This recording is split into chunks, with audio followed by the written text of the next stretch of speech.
Salut à tous et à toutes et bienvenue dans cette nouvelle vidéo dans laquelle nous allons découvrir comment notre ordinateur représente les nombres signés. Alors dans cette vidéo on va faire beaucoup d'arithmétique binaire, donc si vous ne connaissez pas le binaire, je vous invite à aller découvrir dans un autre tutoriel cette magnifique manière de représenter les nombres.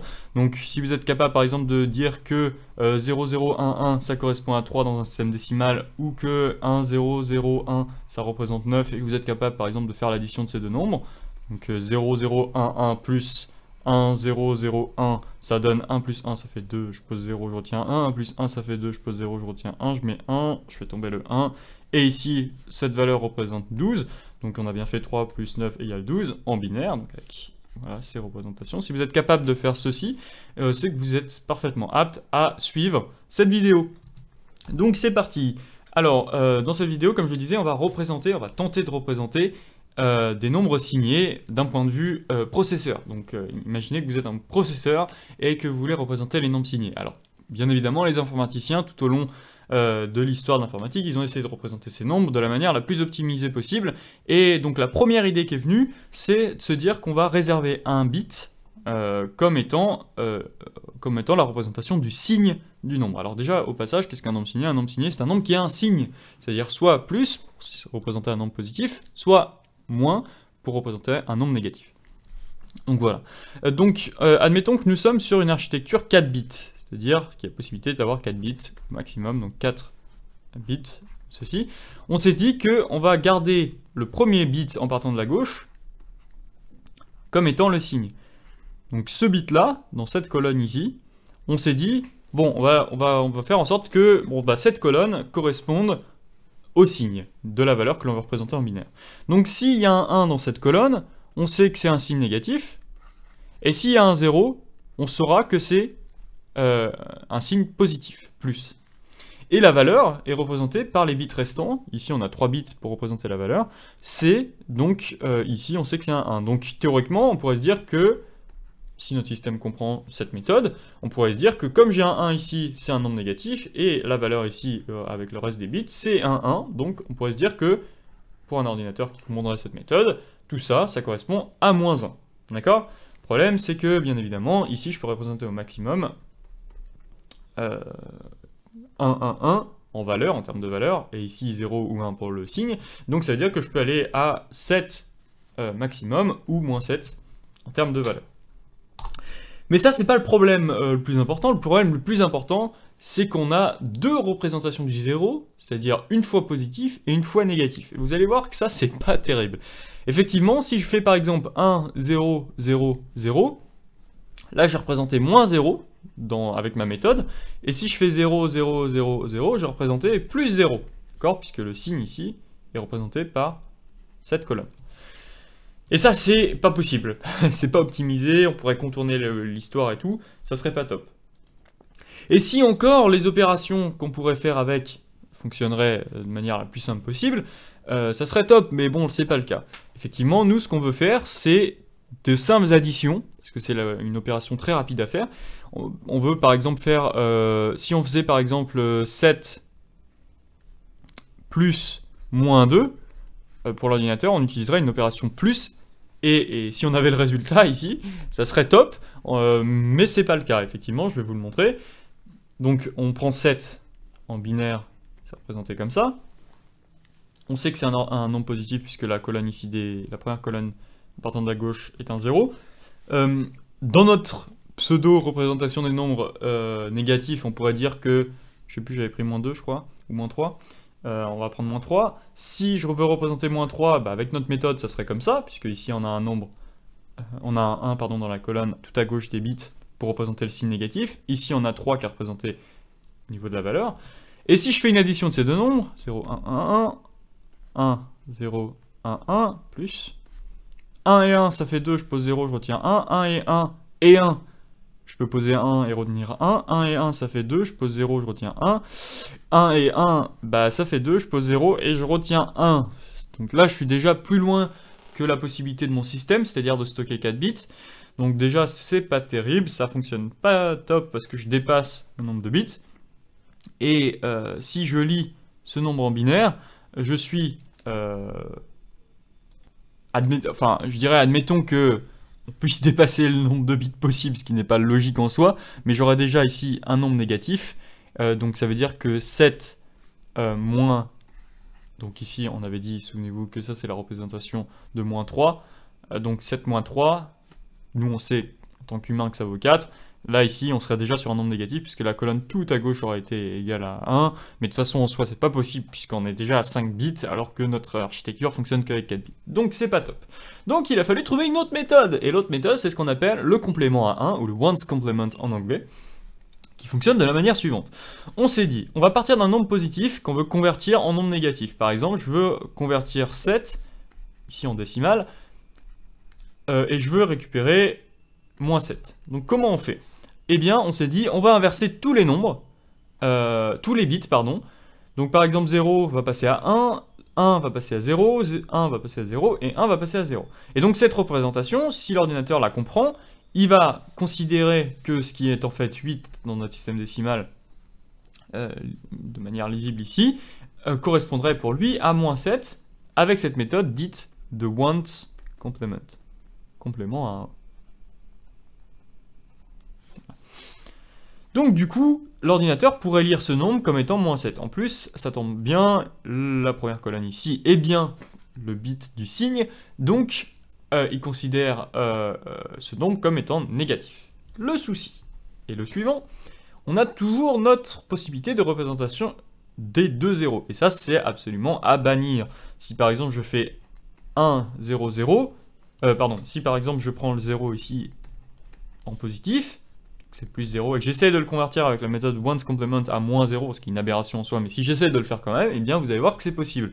Si j'inverse tous les bits, 1, 1, 1, 1, 1, 1, 1, 1, 1, pardon, ça me donne bien moins 0, puisque ici, déjà dans la colonne des bits, j'ai un 1, donc un signe négatif, donc on sait déjà que c'est pas possible, et ici, j'ai 1, 1, 1, si je les inverse, ça me donne 0, donc ça me donne bien la valeur 0, donc j'ai encore la possibilité, malheureusement, de représenter 2 fois la valeur 0, et c'est une aberration, donc il a fallu trouver une autre méthode, beaucoup plus optimisé, même si on aurait pu contourner ça dans le processeur, etc. Bon, blablabla, c'est pas top, ça vaut pas le coup.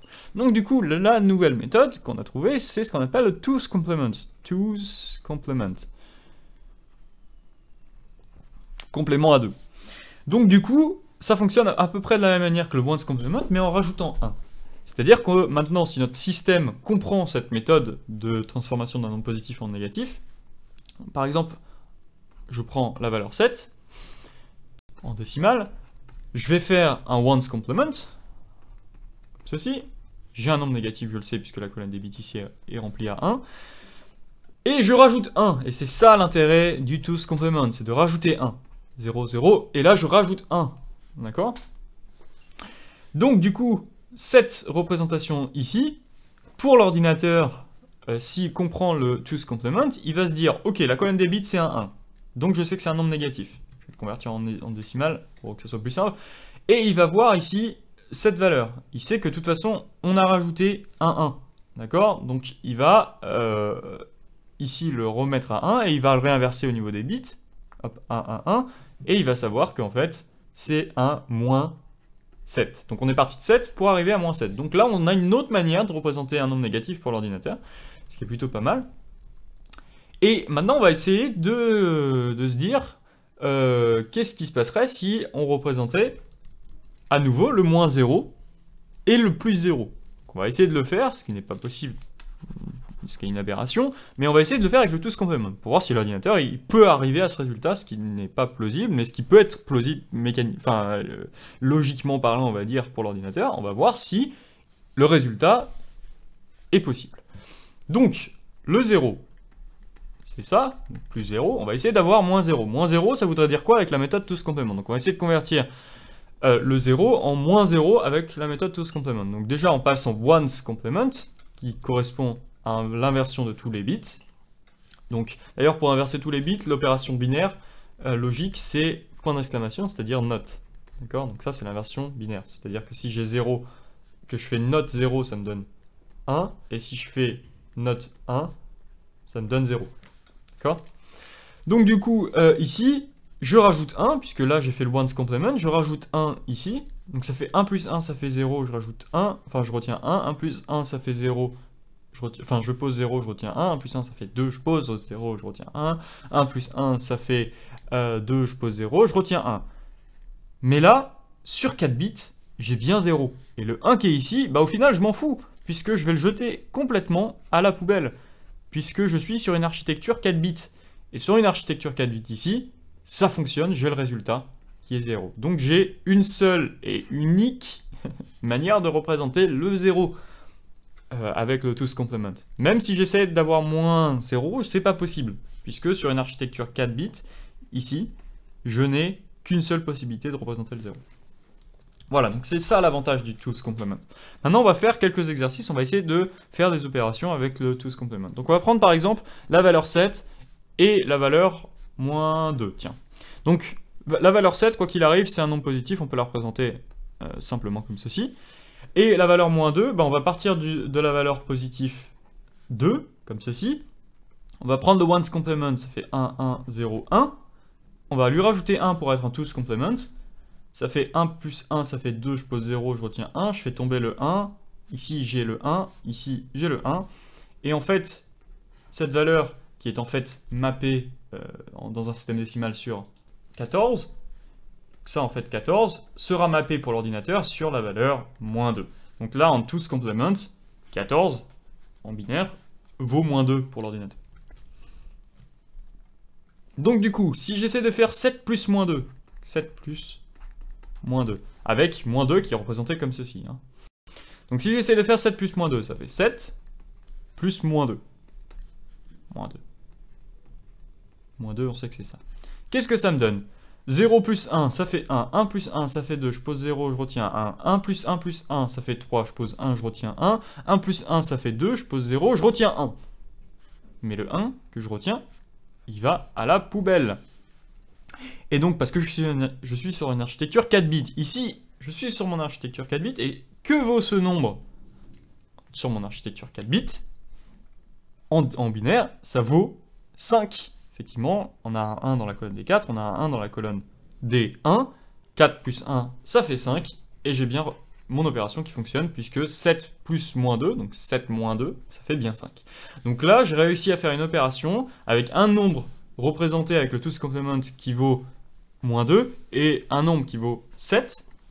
Je les ai additionnés tous les deux, et j'ai bien le bon résultat qui apparaît. Maintenant, on va essayer par exemple, de soustraire deux nombres négatifs. On va par exemple prendre moins 4 et moins 2. Donc moins 4, on part de la valeur positive. On convertit en one's complement. On rajoute 1 pour passer en two's complement. 1 et 1, ça fait 2, 0, je retiens 1. 1 et 1, je retiens 1. 1 et 1, ça fait 2, je pose 0, je retiens 1. 1, il est là, et le 1, il est là. Donc en two's complement, l'ordinateur représentera moins 4 de cette manière. Moins 2, on part de 2. 2 plus 2, c'est représenté comme ça. Je prends le one's complement. Je rajoute 1, plus 1. 1 et 1, ça fait 2. Je pose 0, je retiens 1. Je pose 1. 1 et 1. Donc, moins 2 est représenté comme ça en two's complement. Donc, si je fais moins 4 plus moins 2, moi je sais que ça fait moins 6. C'est ça le résultat que je cherche. Donc, moins 4 plus moins 2, ça fait donc 0, 0, ça fait 0. 1 ici tombe. 1 et 1, ça fait 2, je pose 0, je retiens 1. 1 et 1 et 1, ça fait 3, je pose 1 et je retiens 1. Donc là, du coup, qu'est-ce que j'ai? J'ai ce résultat-là. Ce résultat-là, je dois l'analyser en tant qu'ordinateur qui comprend le two's complement comme étant un nombre négatif. Donc je vais le convertir je vais le déconvertir du two's complement pour lire ma valeur, moi, en tant qu'humain. Donc, du coup, ça fait quoi? Je sais que ça fait moins 6. D'accord? Donc, par exemple, si je veux prendre moins 6 en two's complement, ça fait combien? Donc, je pars de 6. 6, c'est représenté comme ça. Je pars de 6. Je le convertis en two's complement, en one's complement, pardon. Et je rajoute 1, plus 1, pour être converti en two's complement. D'accord? Donc 1 et 1, ça fait 2. Je pose 0, je retiens 1. 0 et 1. Et donc 1, 0, 1, 0, c'est bien la valeur qu'on a récupérée ici. Donc ça fait bien moins 6, une fois converti en two's complement, du two's complement. Donc, vous voyez que là, j'ai pu représenter des opérations... j'ai pu, avec l'addition, faire la soustraction de deux nombres négatifs, la soustraction d'un nombre positif, d'un nombre négatif sur un nombre positif, et globalement, je peux faire, si j'oublie l'excès ici de ma retenue qui peut arriver de temps en temps, si je reste sur mon architecture 4 bits, j'ai absolument aucun souci pour avoir un résultat correct d'addition de deux nombres signés, c'est-à-dire qui peuvent être positifs et négatifs. Donc ça, c'est assez génial. Le souci, c'est que si on dépasse la représentation, enfin ce qu'on appelle le range en anglais, c'est-à-dire la contenance possible dans mes 4 bits, à ce moment-là, je vais être assez embêté. Par exemple, je sais que j'ai 4 bits. Le résultat que je peux obtenir maximum sur mes 4 bits, si je le dépasse, bah, ça va être assez embêtant. Donc du coup, par exemple, on va dire qu'on veut faire moins 7. Non, on va faire, par exemple...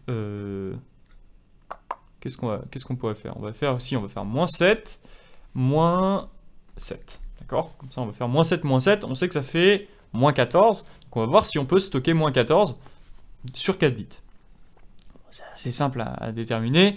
Si je veux faire moins 14 sur 7 bits, bah là, sur 4 bits, pardon, bah là, moins 14, je sais que j'ai un bit qui va être réservé au signe, donc moins.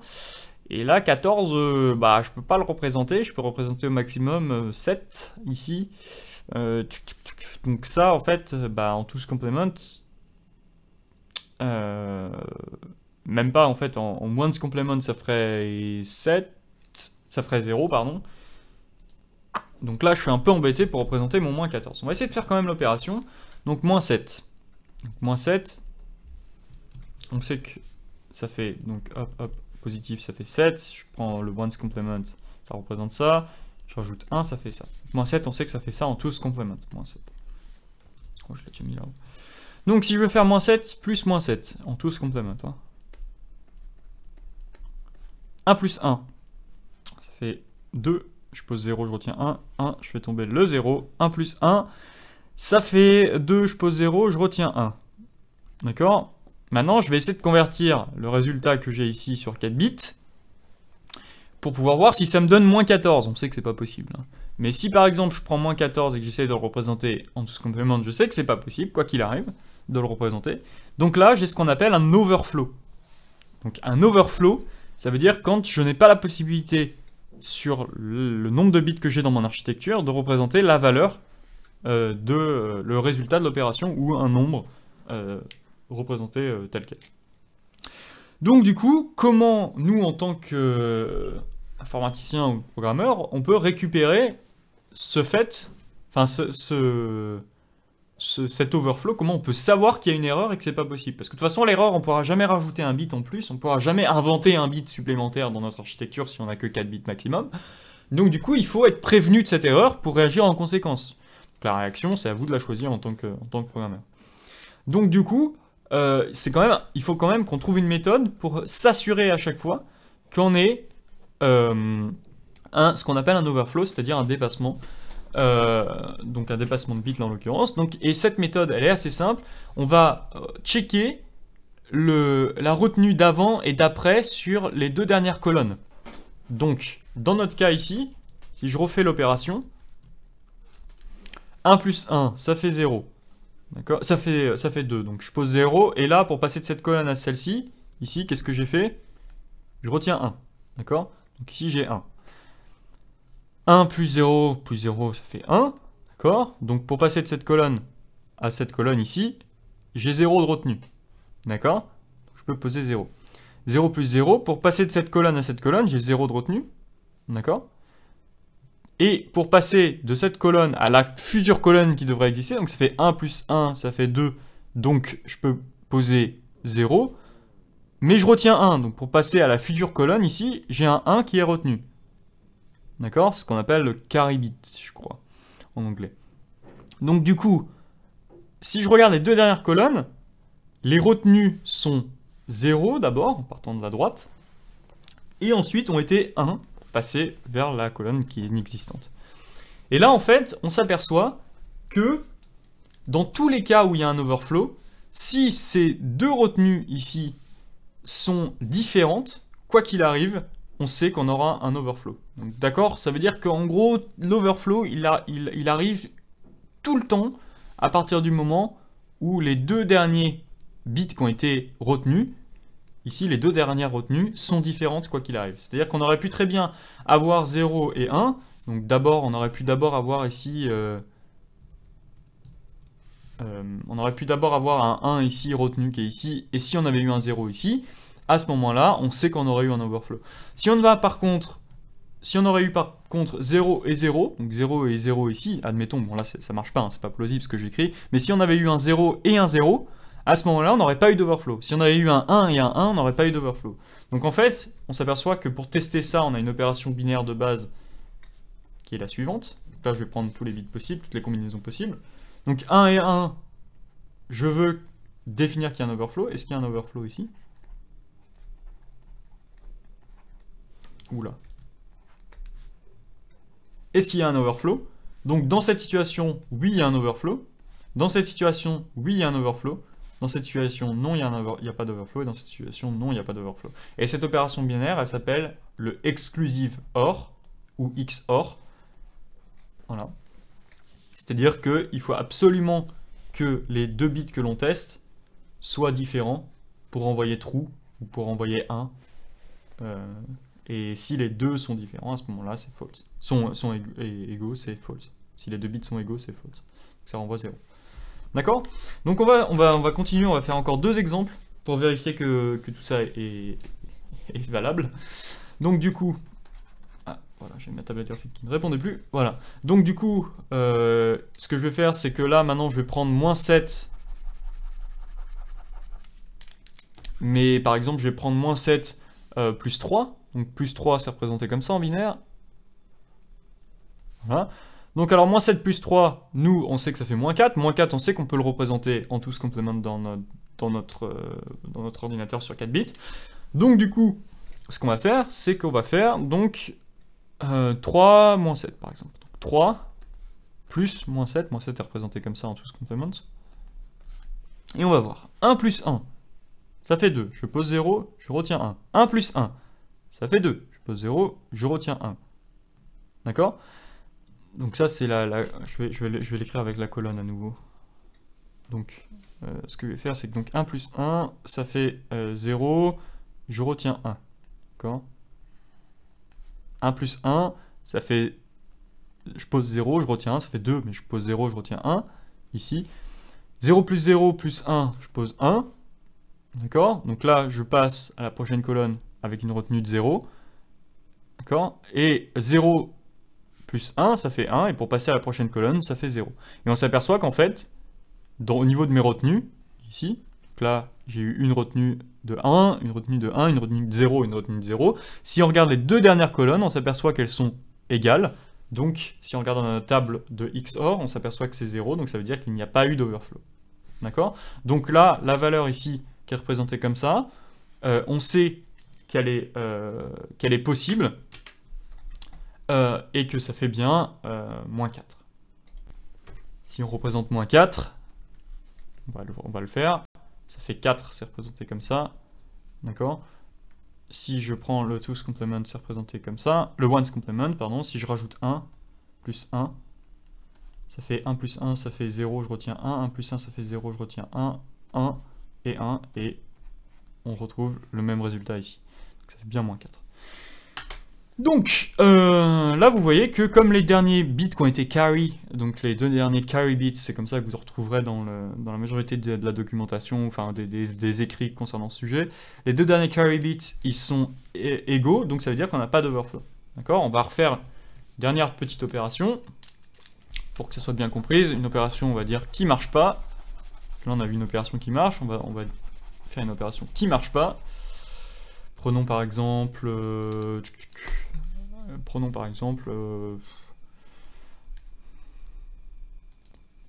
7 plus 7. Tout à l'heure, on avait vu que moins 7, ça marchait pas, mais maintenant, on va faire 7 plus 7. On va voir si ça marche. 7, c'est représenté comme ça. Plus 7, c'est représenté comme ça. 1 et 1, ça fait 0. je retiens 1, enfin je pose 0, je retiens 1, ça fait 3, je pose 1, je retiens 1, ça fait 3, je pose 1, je retiens 1, ça fait 1, et je pose 1. Et là, malheureusement, notre ordinateur, il représente... il fonctionne en two's complement, donc théoriquement, ici, il va essayer de le convertir en two's complement parce qu'il voit un bit négatif ici. Donc, forcément, déjà, ça fait un nombre négatif, donc on sait que c'est pas bon. D'accord ? Et d'ailleurs, pour passer de cette colonne à la suivante, on aurait eu un 0, donc ça aurait été différent. Donc, ici, on sait qu'on aurait eu un overflow. D'accord ? Donc du coup, en fait, ce qui se passe aussi, ça vous avez dû vous en rendre compte, c'est que quand on veut représenter un nombre, par exemple, on a le 0 ici, quand on veut représenter un nombre signé, si le nombre est non signé déjà, c'est-à-dire qu'il est tout le temps positif, bah on peut le représenter avec le nombre maximum, avec n valeurs possibles, donc 0, 1, 2, 3, 2, en fonction du nombre de bits, donc je peux aller de 0 à tant, en fonction du nombre de bits, encore une fois de plus. Et si je veux représenter un nombre signé, en fait, je vais diviser la capacité totale de représentation de nombre avec le 0 ici, je vais aller dans les négatifs ici et dans les positifs ici. Mais j'aurai toujours la quantité de valeurs possible de représentation des nombres. Sauf que si je veux représenter un nombre signé, je vais juste diviser en fait par 2 la quantité de nombres que je peux représenter. Donc une partie sera négative et une partie sera positive. D'accord ?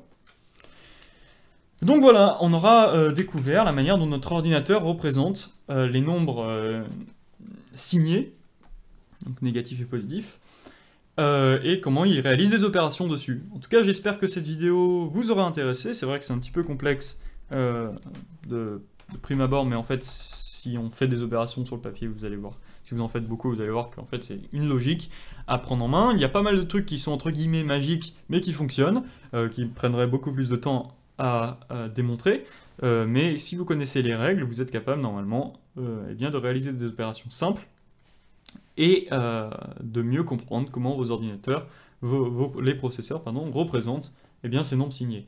Sur ce, je vous remercie d'avoir visionné cette vidéo et je vous dis à bientôt dans une prochaine. Ciao ciao.